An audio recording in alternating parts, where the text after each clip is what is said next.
अगर इस देश में वापस सारे पुरुष मैडम और औरत जैसे शब्द छोड़ के देवी जी का इस्तेमाल करने लगे ना, आपके देश में रेप घट जाएगा। मैं बहुत जिम्मेदारी और बहुत सोच समझ के बोल रहा हूँ। क्यों ऐसा बोल रहा है? इसलिए बोल रहा हूँ क्योंकि आपके ज़बान से जो निकलता है, आप जब किसी को माँ बोलते हैं ना, तो आपकी निगाह अपने आप ठीक हो जाती है उस महिला को लेके। आप माँ को, अभी क्यों इतना नाटक हो गया था जब एक स्टेटमेंट निकल गया था माँ बाप को लेके। आप किसी को माँ का दर्जा दे देते हैं, आप माँ की नज़र से, इसीलिए भाभी के साथ माँ लगता था कि उसको गलत निगाह से नहीं देख सकते, क्योंकि दो भाइयों में उम्र का तो बहुत कम फासला हो सकता है। अब वो उस घर में आपके बड़े भाई की पत्नी है जो रह रही है, वो आपसे, हो सकता है वो छोटे भाई से 2-3 साल छोटी हो, क्योंकि पति पत्नी में पहले उम्र का फासला ज़्यादा होता था।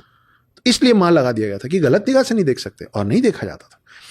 मैं ऐसा इसलिए बोल रहा हूँ कि अगर ये पूरा समाज और हमारा पूरा देश अनजान महिलाओं को देवी बोलने लगेगा ना, तो आपको ट्रैफिक सिग्नल पे खड़ी हुई कोई महिला जो आपको रोक के बोलेगी ना कि गलत जा रहे हो, सिग्नल तोड़ रहे हो, उसमें आपको सरस्वती दिखेगी, कुछ सिखा रही है ना। आपको एयर होस्टेस के ड्रेस में यहाँ के नीचे कम कपड़े या कुछ और नहीं दिखेगा, वो आपको खाना परोसेगी ना फ्लाइट के अंदर, आपको उसमें अन्नपूर्णा दिखेगी। छोटे से छोटा कपड़ा पहन के पर्स लटका के कोई काम पे जाती हुई महिला दिखेगी ना, आपको ये नहीं दिखेगा पतली पतली खूबसूरत टांगे, आपको दिखेगा कि लक्ष्मी है, घर पैसा कमा के लाएगी ना। और उसके बावजूद अगर आपकी नज़र है, विश्वास मानिए, यही सरस्वती, यही अन्नपूर्णा और यही लक्ष्मी आपको काली और दुर्गा का रूप नहीं दिखा दिया रोड पे, तो आप बात कीजिएगा। एक और शब्द है प्रिंसेस, पापा की परी, प्रिंसेस। मैं ऐसा अपने टॉक शोज में करता हूँ, आपके साथ भी करूँगा। बहुत लंबा तो नहीं कर ले रहे हैं हम लोग? नहीं, ठीक है। मैं यही शब्द बोलूँगा, प्रिंसेस। आप 5 सेकंड 4 सेकंड के लिए आंख बंद कीजिएगा, मेरे को बताइएगा कि आपको क्या दिखा। प्रिंसेस। मैं आपको बताता हूँ, मोटा मोटा वैसे हो, एग्जैक्ट नहीं होगा। बेबी पिंक कलर का एक लंबा सा फ्रिल वाला फ्रॉक पहनी हुई एक खूबसूरत सी छुई मुई सी लड़की, जो एक चैरियट से, एक रथ से उतरने की कोशिश करी, पर कोशिश करी उतर नहीं पा रही है ना। वो ऐसे एक टांग ऐसे करके अपना ड्रेस पकड़ी हुई है, दूसरा हाथ उसका ऐसा है, उसने टियारा लगाया हुआ है।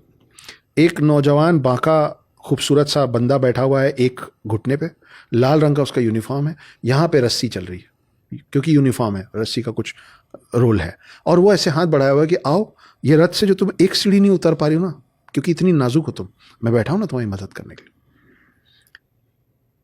हमारा मानना है कि प्रिंसेस का हिंदी शब्द है राजकुमारी। आंख बंद कीजिए, मैं राजकुमारी बोलता हूं।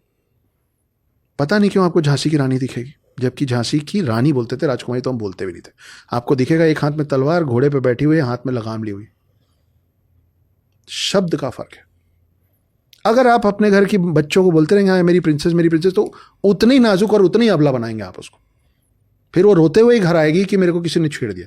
बोलिए राजकुमारी हो तुम, मुंह तोड़ के आएगी कोई बदतमीजी करेगा तो ये सब तो हमको करना। माइथोलॉजी, आपने हिंदू धर्म के अलावा किसी धर्म के साथ माइथोलॉजी शब्द सुना है? Islamic mythology, Christian mythology, Sikh mythology, Buddha mythology, Jain कुछ नहीं सुना। अपने आप चस्पा हो गया हिंदू के साथ माइथोलॉजी। कैसे? अगर आप ये अपने बच्चों को सिखा रहे हैं कि बेटा हिंदू माइथोलॉजी है रामायण और महाभारत, जब वो बड़ा होगा आप उसको कैसे बोलेंगे चलो अयोध्या प्राण प्रतिष्ठान हुआ है और मूर्ति के आगे माथा टेको? वो बोलेगा बॉस पहले तुम लोग डिसाइड कर लो, तुम लोग बड़े कंफ्यूज लोग हो। क्योंकि माइथोलॉजी शब्द आता है मिथ्या से, मिथ्या, कल्पना, झूठ, फिक्शन। तो अगर आप ही बोल रहे हैं कि रामायण महाभारत मिथ्या है तो माइथोलॉजी बोलिए। लेकिन अगर आप बोलते हैं कि आपके राम और मेरे कृष्ण सच में थे, तो फिर वो सत्य हो गया ना। हालांकि इस बीच मुझे लगता है काफी चीजें बदली हैं बीते कुछ सालों में, कोशिश किया जा रहा है इसलिए बदल, काफी चीजें बदली है। तो माइथोलॉजी बोलना छोड़ के सत्यालॉजी बोलना पड़ेगा ना। बिल्कुल सही बात है।